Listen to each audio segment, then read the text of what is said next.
Whether you're wingsuiting down a mountain or simply going for a nice relaxing hike in the woods, there's a ton to see and do around Hope County, Montana, and you'll probably get a good handle on what you need to know pretty quickly.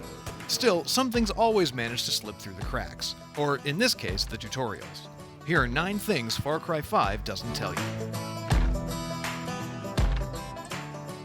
First off is something that I was super glad to discover.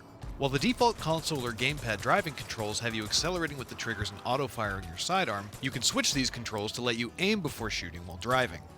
Sure, accelerating and steering with the same thumbstick can take some getting used to, but this is super helpful since it lets you conserve your sidearm ammo by taking the time to line up your shots instead of just spraying wildly and hoping you hit your target. Simply open the pause screen and enter the controls section of the options menu, then set the driving controls to shooter instead of classic. You can do this for aircraft too. Using the classic controls for planes will give you a bit more control over the yaw and roll of your aircraft, though doing this for helicopters doesn't really change their functionality, it just moves some buttons around. Speaking of aircraft, if your first instinct might be to hop on a chopper or plane and uncover as much of the map as you can, I've got some bad news for you. The only way you can lift the fog of war covering the map is by driving or walking. Same goes for boats and seaplanes too. No matter how low you fly, even in just a wingsuit, you'll only reveal everything from a boat or a jet ski. Thankfully, you'll be given an excuse to visit just about every inch of the map during missions and activities, and you'll still be able to ping locations and fast travel points. And even cooler is that if you opt to fast travel while sitting in a car, you'll spawn with your ride wherever you traveled to. This only works in land vehicles and may not always work on fast travel points that aren't near a viable road, but it makes getting around a lot more convenient. Just say the word, boss. Ready to take out some Peggies. Your guns for hire aren't just NPCs who can pick up a gun and shoot whatever moves, they each have their own skill set.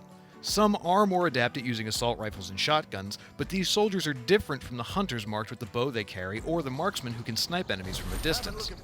Consider pairing these different classes with a complementary specialist once you unlock the ability to hire a second gun.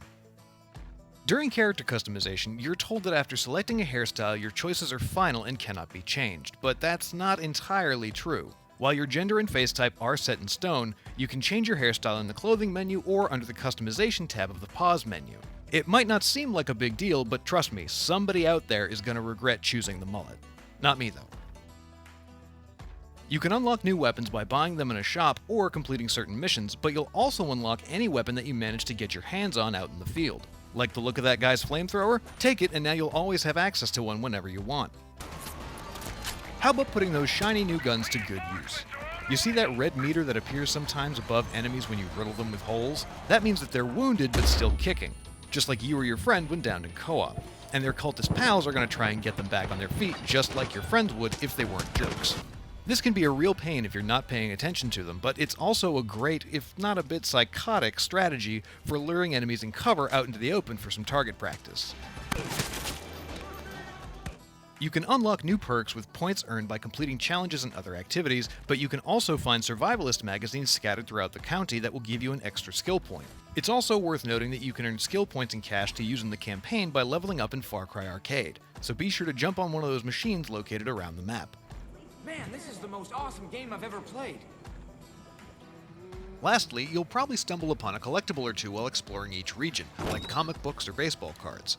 While these are staples for any open-world game, they also have quests attached to them that will make your life much easier. Do you have any idea how valuable those things are? They're friggin' collector items now. Track down the quest giver and formally start the mission, and you'll be able to purchase a map with all the locations of that collectible from a shop vendor. Though why would you spend your hard-earned cash when you've got a perfectly good IGN wiki to show you where they are for free?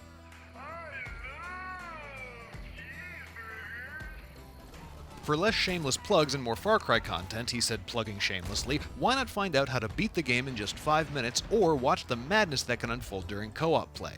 For these and all your other Far Cry needs, you're already in the right place here at IGN.